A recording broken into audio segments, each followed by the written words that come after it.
afternoon, ladies and gentlemen, and welcome. I'm Molly Charlin, Director of Education. It's nice to look out and see you all here. My big job, actually my most important job, is to remind you to turn your cell phones off. Okay? That's it. That's why they pay me the big bucks. There are so many friends of Bruce here today that I feel superfluous. So my husband would love to hear me say that. In any event, I always love to introduce Bruce because he's just sort of a house member. So I'm going to go into all of his wonderful things that he's done, and I am going to leave out a few things. Anyway, Bruce arrived in Palm Beach in 1982 and established an eponymous art gallery on Worth Avenue. Today, he has a well-earned national reputation as a gallerist, a collage artist, curator, and a critic. His artwork is represented in over 50 museums, including the Whitney, the Guggenheim, the Metropolitan, and San Francisco Museum of Modern Art. The Norton Museum of Art presented a solo exhibition of his work and acquired 26 individual original collages for their permanent collection.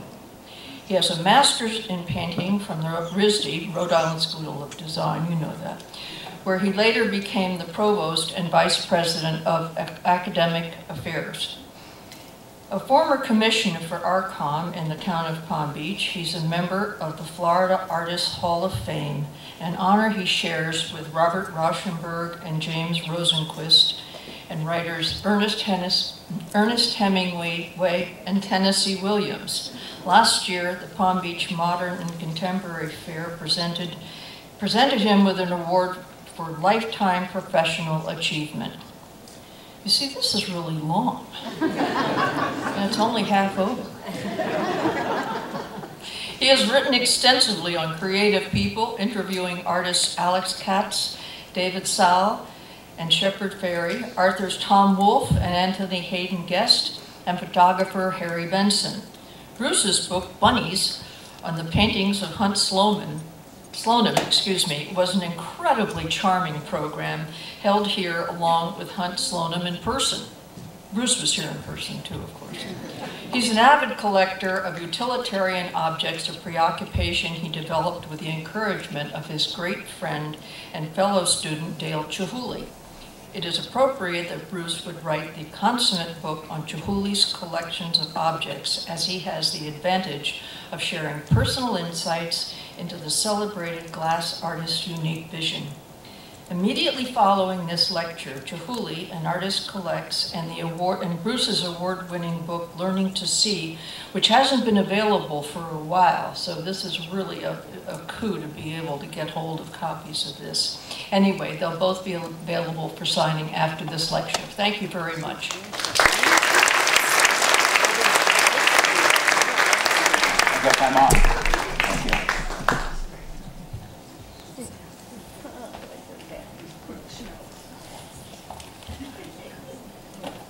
Hi folks, great to see you. It's always a pleasure to be here at the Society of Four Arts. The Society of Four Arts meant a great deal to me when I first came to Palm Beach in 1982.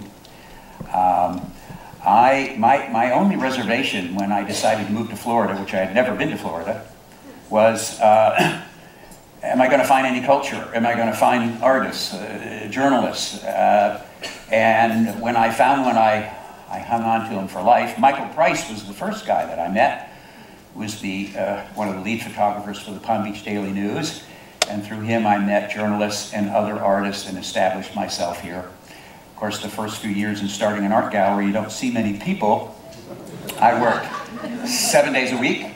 You didn't go out, but one of the things that I was able to depend on was the kind of dialogue that you could discover here at the Society of Four Arts, and certainly at the Flagler Museum. Immediately joined the Norton Museum and tried to develop a circle of friends that would have stimulating conversation and make life even more pleasant here in Palm Beach.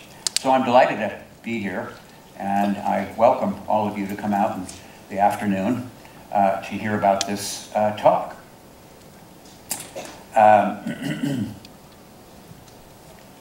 I was finishing up an article this weekend for the Huffington Post on Barry Blitt, who is a Pulitzer Prize-winning New Yorker cartoonist, New Yorker cover, really one of the greatest in the business.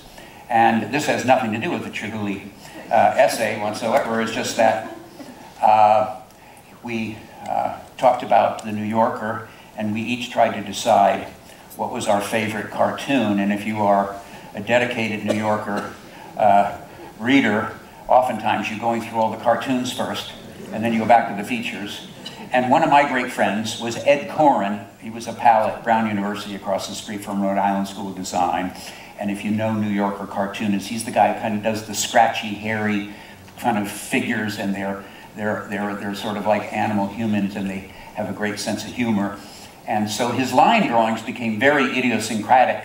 That is, they were recognizable for this wonderful style that he put together. And for one reason or another, the cartoon, which is my favorite in 40 years of reading New Yorker cartoons, came up in our discussion. And the reason that I'm talking to you about this now and sharing this is that the cartoon is in a large auditorium with a full house, standing room only, a microphone, and a father mouse and a mother mouse. And of course, everyone else in the audience are all little mice. And I wrote this down so that I knew it exactly, because I remember screaming with laughter. And it is also Ed Koren's favorite cartoon. So they're on the stage, they're out at the lectern, all the little mice are out there in the audience, and the father mouse says, "Your father and mother and I want to explain why we decided to live apart."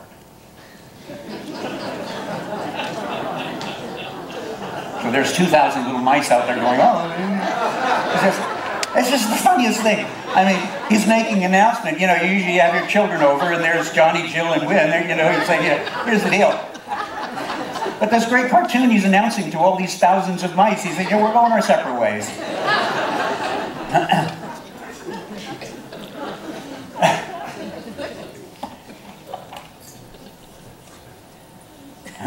We're going to laugh some more. I guarantee you that.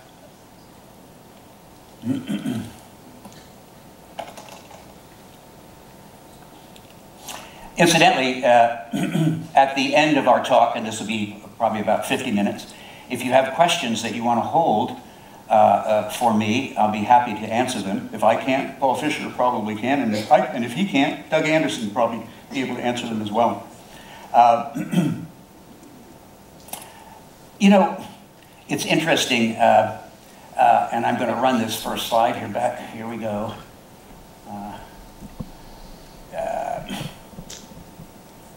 This is the cover of the book. I was extremely pleased when Dale Chihuly asked me to write the book, and I had just finished Hunt Sloanim's book, and I had a great deal of fun with his book. And as you know, the bunnies book became very prominent. There's a lot of people that are collecting bunnies, but I love my first line of his book. Bunnies by Hunt Sloanim. Another slant on hip-hop culture. So, the name of this essay, by the way, edited by Susan Hall, who's been with me as the studio manager, editor, proofreader, for nearly 40 years. She had one of her first jobs on Worth Avenue with me when I started the gallery, and we've worked together all this time, and I'm so proud that she was able to edit this book with me. It's printed by Harry Abrams, a great art printer. And the title of the article is The Strength of a Thread. And while I'm going to speak extemporaneously, that's my way, I have noticed that certain authors like to read the first paragraph of their essay, which is 5,500 words, so we're not going to get through the whole thing. It took me a year to write it in about 14 different drafts. The strength of a thread. Someone once said, if something exists, somebody, somewhere, probably collects it. For some of us, an associated guiding principle on this intriguing subject is that if you have more than one of anything with a recognizable DNA, you've got the beginnings of a potential collection. And depending on the degree of your commitment, this habitual activity can develop into an invigorating and lifelong pleasurable compulsion. The very first collector wasn't really human, but wasn't really, he had wings. He wasn't really an angel because he was a thief. It's the northwestern black and white magpie who goes around stealing objects from other people. And he, the reason I love this metaphor is that he decorates his nest by finding shiny objects, keys, coins, that kind of thing. So the magpie really was the first collector. And in his nest, people still find today, you know, hundreds of years later, that there are these odd things that caught the magpie's attention. So all of us, you know, in a way, we're all nest builders. That's what we do to protect ourselves, protect our families, and our children. But once you're in the nest, you like to decorate it, just like the magpie. You know, it's interesting that the first nests that were ever made in humankind were circular. They were made out of twigs, they were made out of wood. And this circular architectural perspective carried through in a lot of primitive societies. It was just a round circle, perhaps based on the original nest or a spider's web. But early architecture, from igloos that were round to mud huts that were in Africa to teepees, there was a circularity to all of these things, which I find very interesting because it goes back to a nest. But all of these people, whether they were Eskimos or whether they were Native American Indians, had an intuitive sense passed down from generation to generation to intuitively want to collect objects. There have been tombs that have been unearthed that were tens of thousands of years old of primitive mankind that collected shells, scallop shells for spoons, feathers for decoration, rocks, pieces and fragments of pottery. So there was always this collecting spirit from primitive man, which led into and evolved into a collecting society. A lot of the artists that I admire, Picasso being perhaps the most innovative in the last century, was also a great collector. And he found that keeping his eyes open for interesting things, he would walk around the streets of Paris with his girlfriend with a baby carriage, and the baby carriage was empty. So he would quickly be throwing all this stuff in, and if he'd find a book cover or so on, and then he would go back and he would piece these things together. And of course, piecing things together is the definition of collage. And Picasso, along with Braque in 1913, both tried to outdo each other, and they were the ones who discovered collage, which means essentially paper glued down on a base. I'm happy to say that in one of my books somewhere, Tom Wolfe says, Bruce Helander out-collages Braque. I said, say no more, Tom. I mean, you don't have to say anything more. So, at any rate, famous collectors that are artists were Picasso, Jeff Koons, Damien Hirst, the most successful artist in London, collects all kinds of objects that relate to death and birth and pills and this and that. In fact, a lot of his collection goes into his work.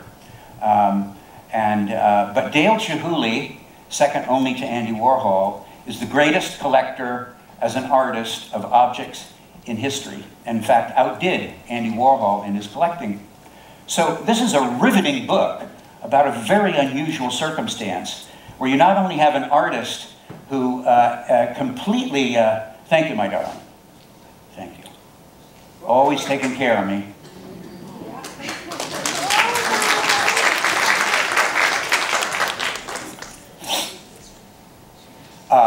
Thank you, my love. And dresses me as well.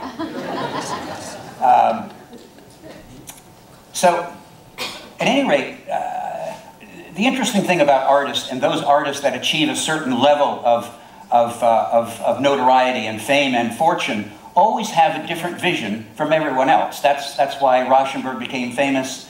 That's why Rosenquist became famous. But most importantly, probably the most famous artist that we had, for most people that would know about him, is Andy Warhol.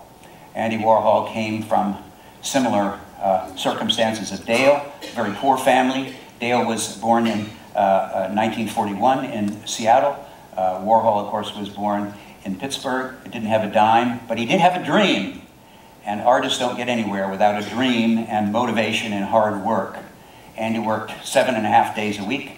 Dale works 7 days a week. Dale is up at 4:30 in the morning. The last time I stayed with Dale, I went down for a glass of water. I had a car picking me up at 4:30 in the morning for a flight back to Palm Beach, and I went downstairs into where the hot shop is, and this thing has got a massive group of people. This is 4 o'clock in the morning. The ovens are already heated up, the glass blowing is starting, and people say, gee, Dale, you know, what's the secret of your success? I once asked that to Robert Rauschenberg, and he said, the secret is just work like a mad dog. So, Dale, like many artists, like Picasso, like Warhol, like to find beauty in everyday objects. This is one of my favorite clippings that I've found. As you know, I'm a collage artist and I use a lot of clippings, and I found this wonderful picture in a Life magazine about 1930, and I wanted to use it in the book, but we were afraid of copyright issues because I didn't know who this farmer was and exactly what he was doing, but I love the idea, not necessarily an artist, but a farmer who decides that he wants to collect license plates, and he's put them on the side of the wall for everybody to see. And in fact, these license plates are making a beautiful kind of a tapestry with numbers, and it's fantastic. So for me, anybody who collects anything seriously is one up on other people, because collecting can be such a wonderful thing. 21 years ago, when I married my dear Claudita, the Sunday after we were married, and I sewed her wedding dress out of 160 handkerchiefs because I have a collection of 2,200. I said, honey, in America, the man is the guy who sews the wedding dress. And we usually do it out of handkerchiefs. So if you step on the coffee table, every day I'm going to pin these. And this is what every man does in America. She said, I'm not sure of that, buddy. But it's still hanging in our bedroom, and it's been in 3 museum shows. And it's part of, I don't usually like to use my collections for anything, but for the wedding dress, that was a great exception. Dale Chihuly always wanted to live on the water wherever he was, even when he was at Rhode Island School of Design, to the shock of the student body. He took off. He went off to you know, the Rhode Island inlet, where he found a little place that was on the water. He loved the idea of the transparency, the rhythm of water, and in fact, the fire and ice. So here is a typical view. This is his den, looking out on, what's this waterway? Lake Union. Lake Union, not the Seattle River, Lake Union. And great traffic, and this is his library. The desk at the bottom is a John Toriano table, which I had for about 15 years, and every time Dale came to visit me, he says, I gotta have this table. I gotta have this table. So we traded some glass for that, and the table still exists with the Picasso plate at the bottom as well. This is probably 3% of the boathouse. This is where Dale lived for the last 30 years in what he called the boathouse. It was the George Pocock boathouse for shells, for racing shells. And this is a great story. Well, anyway, Dale is so clever, you know, he's looking around, he's trying to figure out where to live. He wants to live on the river. He finds this fantastic place. He has it all covered with tarpaulin. He has his guys come in at night and build a 30-foot deck that, of course, would be grandfathered in if you used vintage wood, which is exactly what Dale did. Sharp as a tack. So the interesting story about this, of course, it's called the boathouse. It's long and slim, but it made crew boats. And this building was made in 1911. And in 1936, during the Olympics, the crew boat that was made at this boathouse won for the first time, and it was against the Nazis in 1936. And that's part of the great story of this. This was an early piece up here in Patuxent Cove, where Dale wasn't happy enough just with the little place with the view. He had to build a little studio down there. This is Dale's place in Pilchuck. Dale founded the first remarkable workshop, summer workshop for students who wanted to explore glass. I was there the first summer. It rained every day.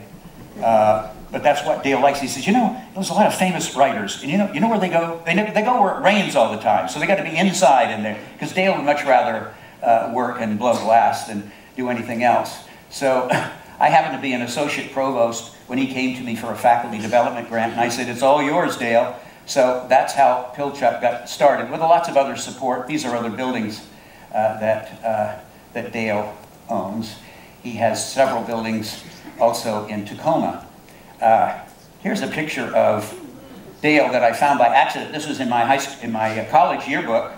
Dale was always a charming guy, extremely good-looking fellow, and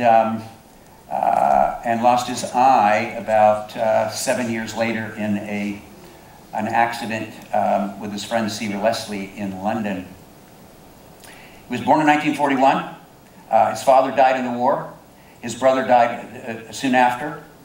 So his mother became his confidant and also an extremely important influence on Dale.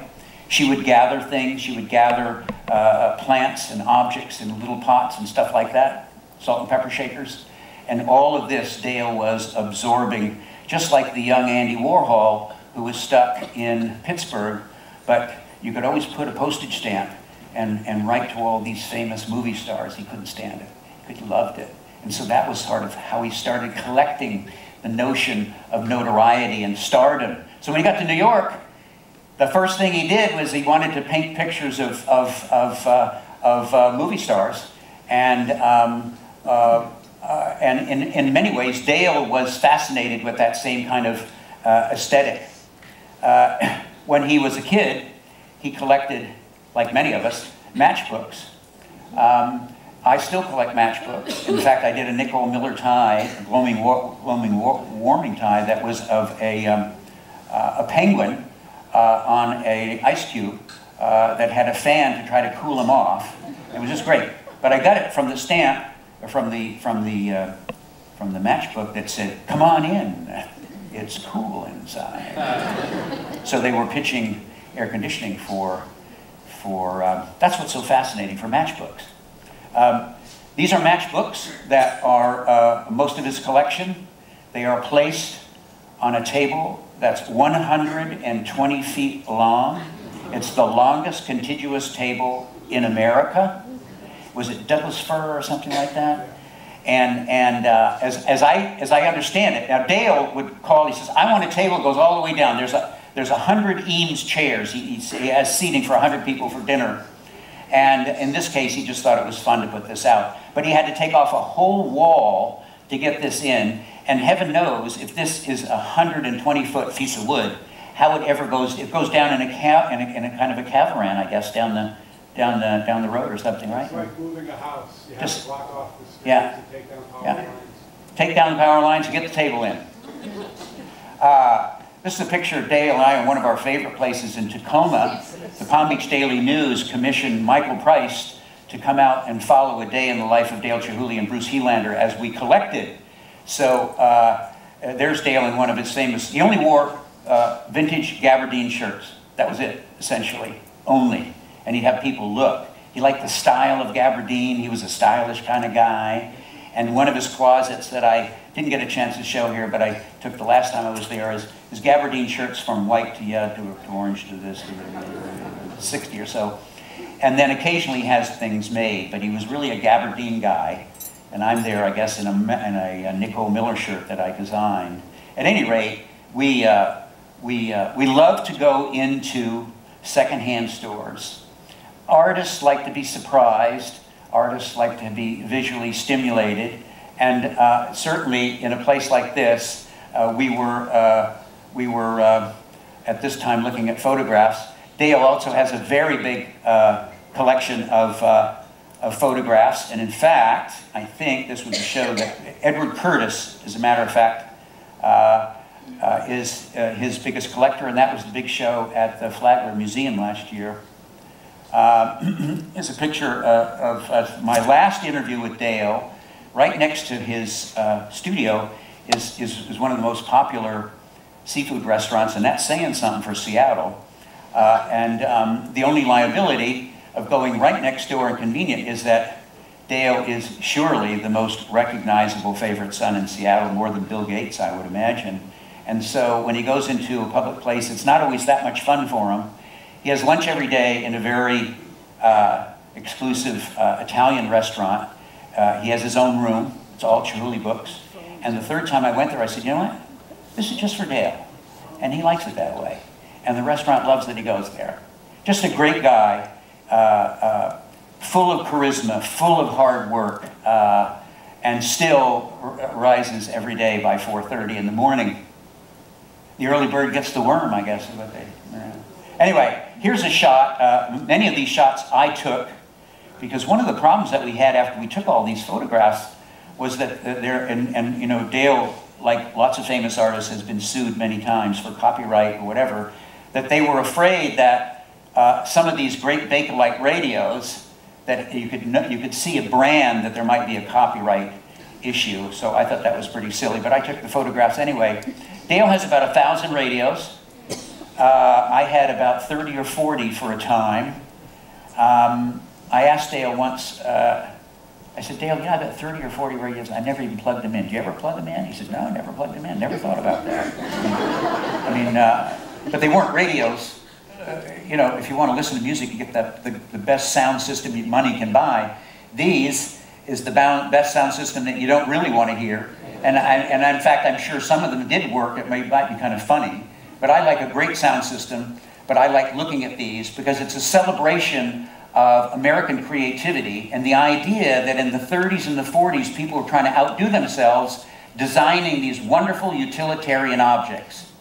For most of the artists I know, and certainly for me and my wife Claudia and for Dale Chihuly, and basically for Warhol, the common denominator was utilitarian objects, being the definition being that these are objects that had a useful purpose, whether they were salt and pepper shakers, whether they were sets of tea sets, or whatever. So Dale went through life, and you know what happens is you're off to a flea market. We used to go every Sunday just outside of Rhode Island School of Design, and you find an object that has a great aesthetic sensibility to it, and you can't forget it. I remember the first time I looked all my life for this something called a Saturn lamp, which was about this big, and it was a picture of a Saturn, and it was a masterpiece come true. I remember when I first found it, I just put it in the bag, turned around like this, and then went home. That was it. And I only found 3 others. Harry Anderson, this great artist in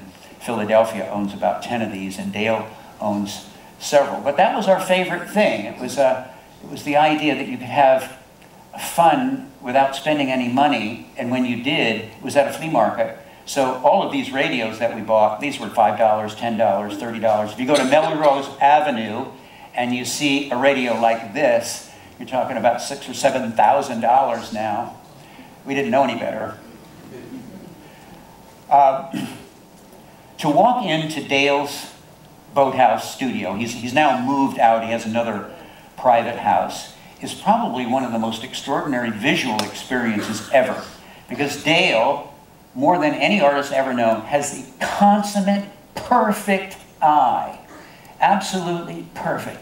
Every single piece of his furniture is unusual, is original, handcrafted. He's the last guy that's going to go to rooms to go, or you know, whatever.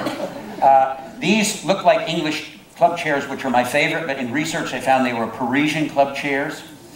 He started the biggest collection of Indian blankets. These are Pendulum Blankets. They're not blankets that were made by Native American Indians. They were copied by the Pendleton Company and had a great thing. So he has the largest collection in the world, and they go so well in this wonderful den. He has a boat hanging up here, and the motorcycle is conveniently labeled Indian motorcycle. Here's the other side, where you see the blankets that are all... Now you could look for ages. You could look and look as long as you want. Maybe you'd find one or two in Santa Fe, but they're all lots and lots of money. And Dale was getting these right and left. And when he finally decided that he was going to corner the market, he sent out armies. I've been to Santa Fe where I say, do you have any Pendleton? Yeah, Chihuly's crew came in here and they come in and buying stuff and whatever. So then Dale, who was also very proud to be an entrepreneur, he's one of the most business savvy artists of his generation, decided, and here's why these things are so amazing. I mean, you know, there's a great contemporary look to these. I mean, it looks like a modern painting, a Frank Stella or a Kenneth Nolan or something jazzy, you know. And the Native American Indians love that kind of dazzle that pattern would offer on a loom. So Dale decided he actually made an entire book called Chihuly's Pendletons, because he had already cornered the market, but the price for Pendleton blankets went up about tenfold after this book, I think. So Dale likes to do books on everything. This is an amazing photograph that I didn't realize how amazing it was until after I'd left RISD.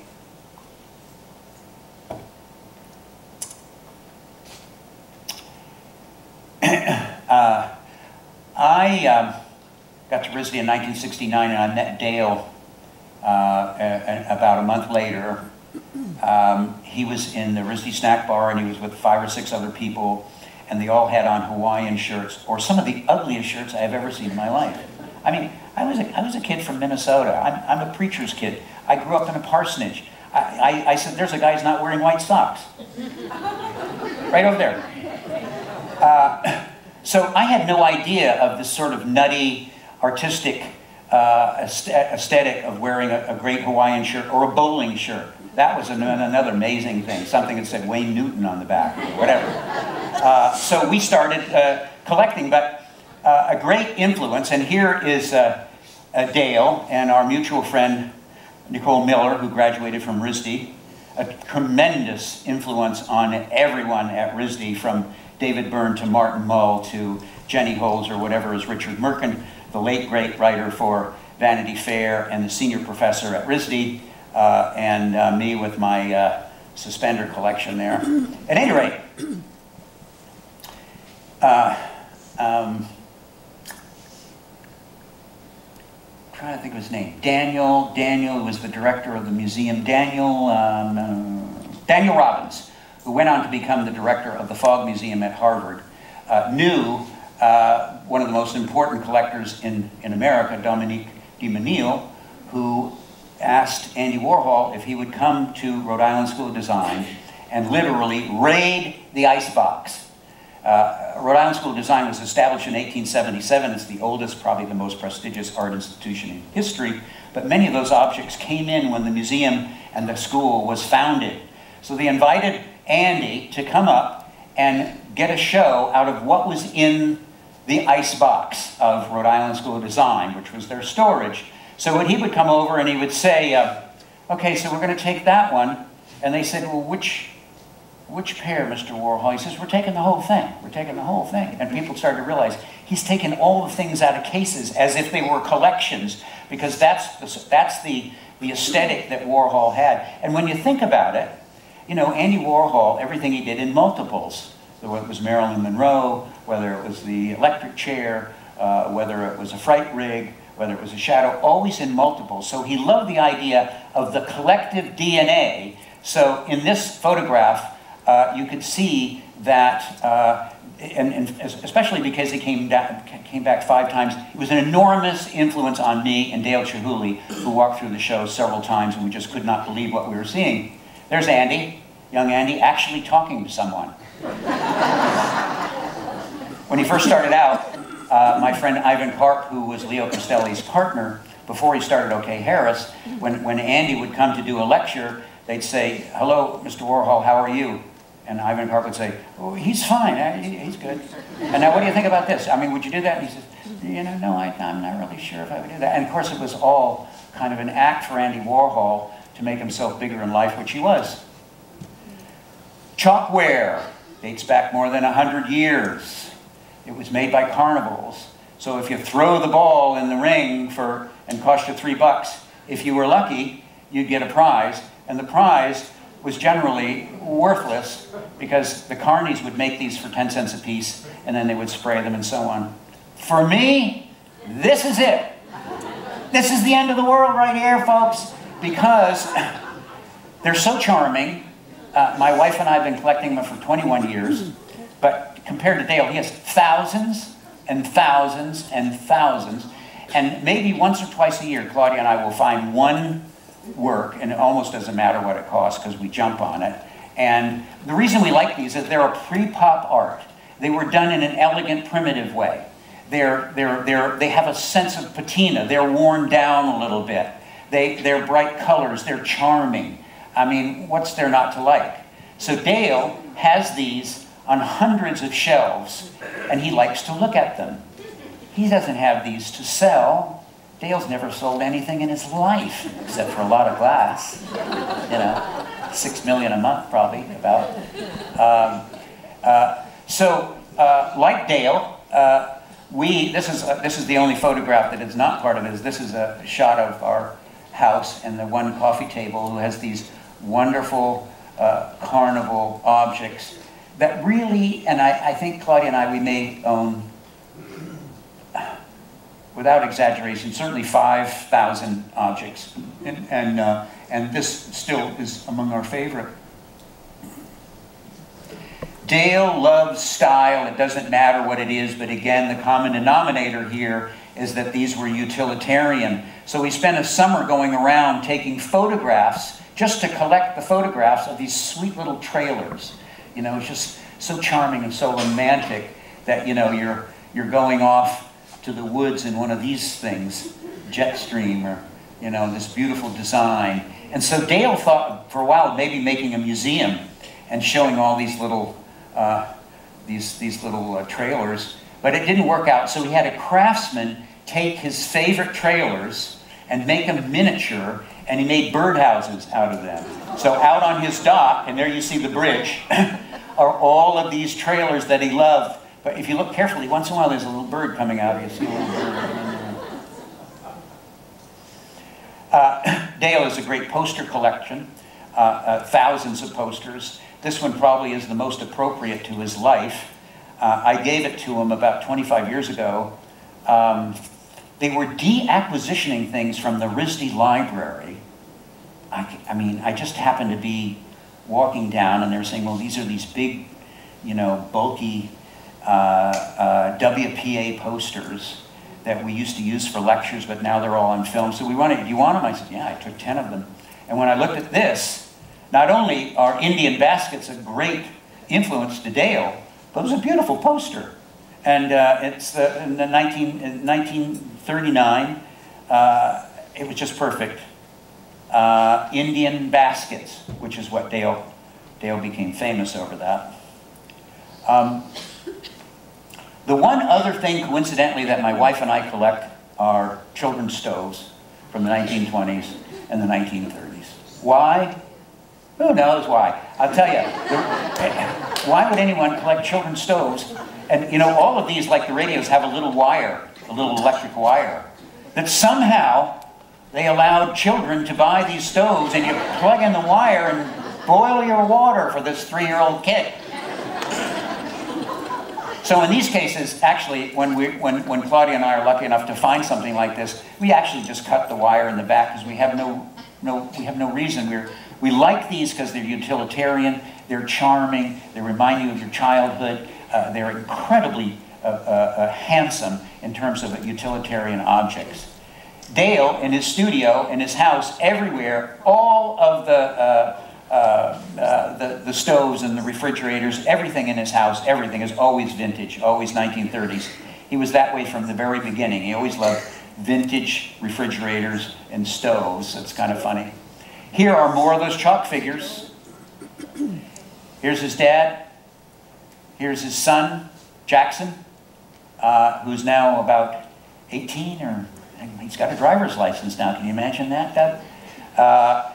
His favorite influence and the love of his life, Italo Scanga, who died at a very early age. He was an extremely strong influence on me as well.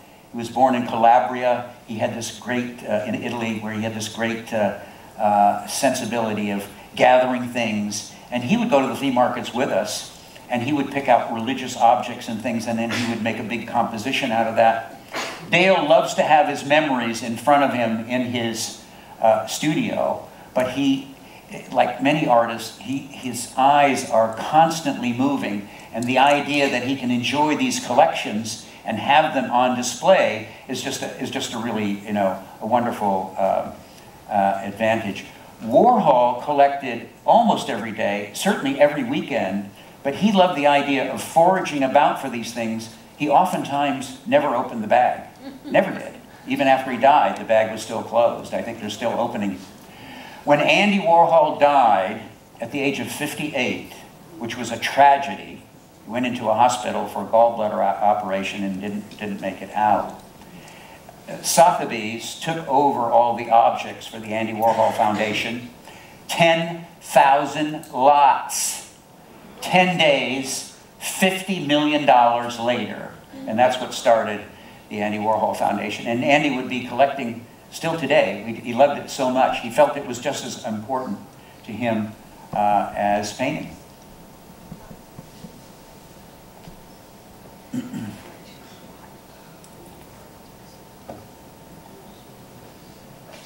Dale loved toy soldiers. He was not the kind of person who would go and buy a box of toy soldiers, or he liked going around and collecting piece by piece and putting things together. And the aesthetic merit in the toy soldiers is that when they're worn down like that, they have also a spiritual feeling to them of warmness and goodness and a kind of sensibility. And also with toy soldiers, if you got a lot of long shelves on a window, they look really great up there as well. This is one of the last shots that I took before I left. I got up very early, and I had spoken to Dale for several years about writing a book on his collections, but he said, "Oh, it's too personal, and you know, we don't invite people over, and what about this?" And I said, "Well, you know, Dale, I think it's time that we do a book, and there's nobody that knows your collections better, and I'm a writer, so let's do it." He thought about it for a year, and then he decided that we would do it. But this is a wall that is so unusual. He went out and bought targets for darts. That's what that is. And he bought all we had. And he used it as wallpaper. And then I noticed when I was looking at rehearsing this yesterday, I noticed these are all darts. So everybody's a winner because you just throw it over your shoulder. It's got to go in there.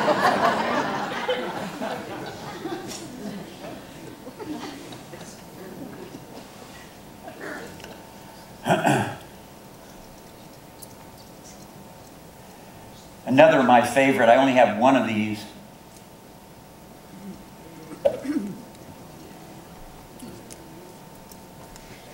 For the longest period, everybody, you go to a butcher, or you go to a baker, or a candlestick maker, they wrapped everything. And so rather than have a ball of twine, they decided to have the strings come out of these little figures. So if you just pull the trigger and cut the thing and do the thing like that. And that was a great creative period in America where something as simple as a string would have a string holder, and these guys are just so beautiful with all their great personalities and everything. So these are next to Dale's indoor swimming pool, along with a big collection of vintage bathing suits from ladies from the 1930s that look very funny, even with some old towels. So you're walking by like this and you're going, you know, am I in a kind of a time warp here? Because it's got all these bathing beauty outfits there, are just great. He has the largest collection of accordions. Why? I don't know why. Dale thought that was the most fascinating instrument, and also his brother, who died during the war as a test pilot or something like that, would love to play the accordion. So I think that has something to do with it. But he loved all these glittery surfaces and these different kinds of things, and the fact that they were also utilitarian and they also had a design function to them. Here's what's interesting about this talk and about this book. I'm talking about 5% of what this man owns. I'm talking about 5% of what is in this book, which is 180 pages long, and it's just like reviewing a film.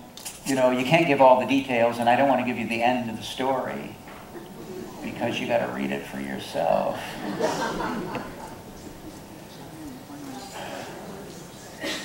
Dale Chihuly collects everything, and one of the things that he liked so much, especially he would remember with his mother, is that Christmas time was very important to him. And in Seattle, there's a Christmas tree on every corner, alive and growing. So everybody had a Christmas tree. So Dale, it's like when you go to a flea market, and the way Claudia and I go to a flea market, we have two big empty bags like this. We're walking like this. And if she walks around this way, and I walk around this way, and we both meet 20 minutes later, we say, did you see that? Yeah, hey, that's the one. We know exactly what it is. So with Dale, as with Italo Scanga, as with Jamie Carpenter, as with Seaver Leslie, as with Harry Anderson, would go with empty bags, determined to find the most wonderful thing. And so what happens in this case is, I said, Dale, Christmas ornaments, you got, isn't that great? You know, and he said, well, you know, there's a common denominator with these ornaments. They're all glass, they're all breakable, they're all rare, and they remind me of my childhood. And so I thought this was a nice way to end the last slide in terms of this great holiday Christmas season. These are one of about 125 separate collections, and in the book it lists 42 separate collections with my essay. What I want to do, since I promised, is I would read you the introduction, and it says right here, Helander's lecture copy. Because oftentimes when I mark up a book and they say, okay, well, this is the last book left, and oops, that was my marked up copy, but anyway. Here's the last paragraph that I want to make sure I get right for you.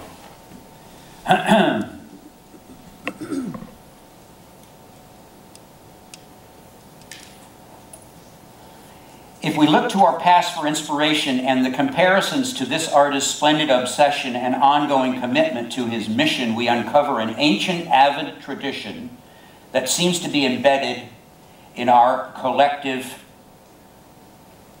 consciousness. From Chinese terracotta army statues to the Egyptian dynasty to the cabinet of curiosities of the mid-16th century and after, developed by scholars for posterity and the public, to ceramic pots, to arrowheads, later coins, maybe stamps, and everything else imaginable, license plates, lunch boxes, pet rocks, moon rocks. The practice of collecting has evolved into an art form by itself. Dale Chihuly proudly and wholeheartedly joins this distinguished fraternity of gatherers by splitting his concentration between being a phenomenal work as an artist and that of a consummate collector who constantly and consistently seeks out the unusual and the hard to find, and then professionally organizing and catalogs his discoveries and finally displays his acquisitions in jaw-dropping curatorial standards and style. These often curious items that he chooses to love and to which he lives, assimilating their inherent beauty, ingenuity, creativity, craftsmanship, their individuality, their invention, and recognizable strength of affray, all reflect the balanced values and the polished vision of an artist-collector and the satisfying, challenging way of life that he has chosen. And that's the story. Thank you very much.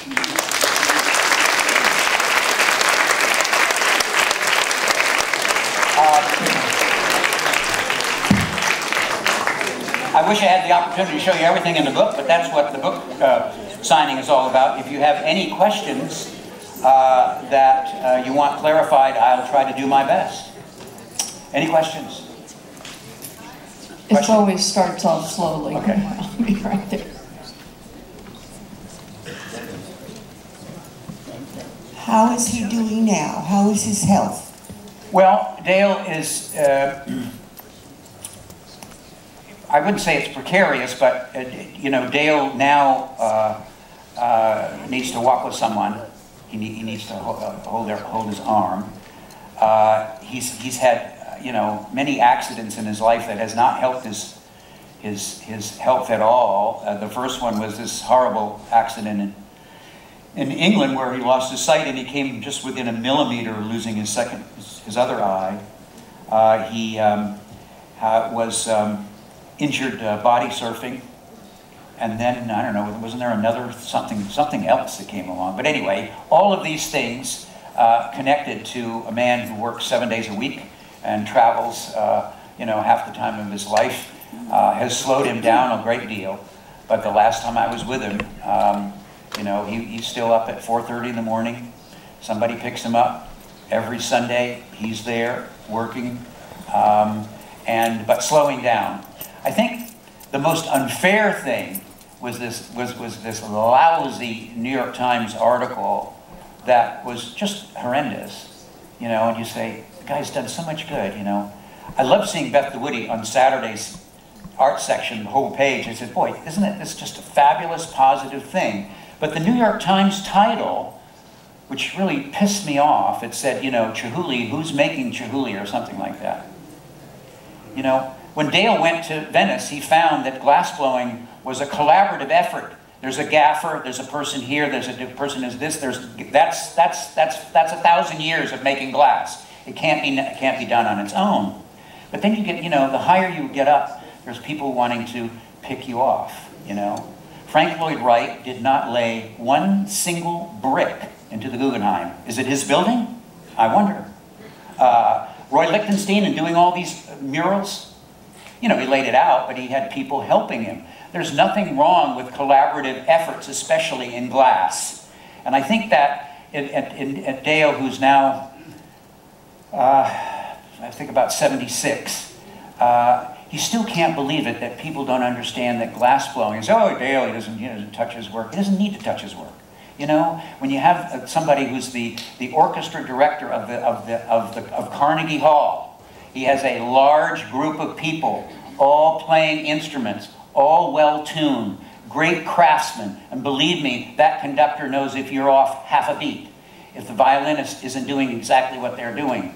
So Dale Chihuly, like a conductor, only in this case it's a glass rod, has this wonderful ability and talent to get people to work together, and he deserves every single gram of that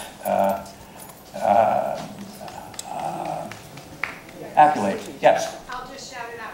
It's probably a follow-up question to what you were just discussing. What's going to happen to all these collections down the line? Are they going to be in a museum? I'm hoping to inherit them.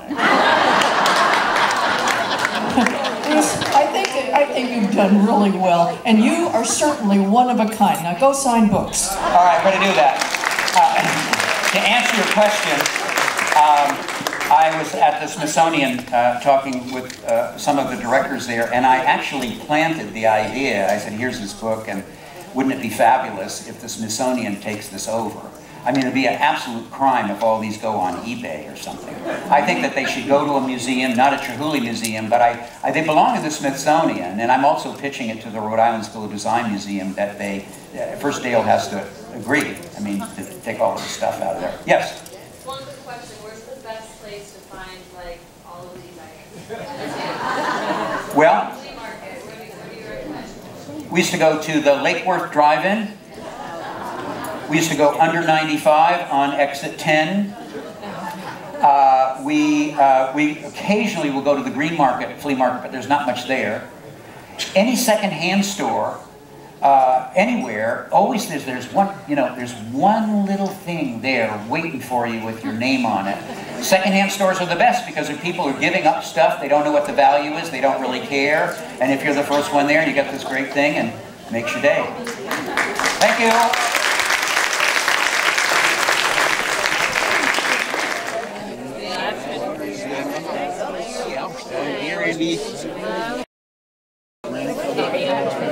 One? Yes. 37.45.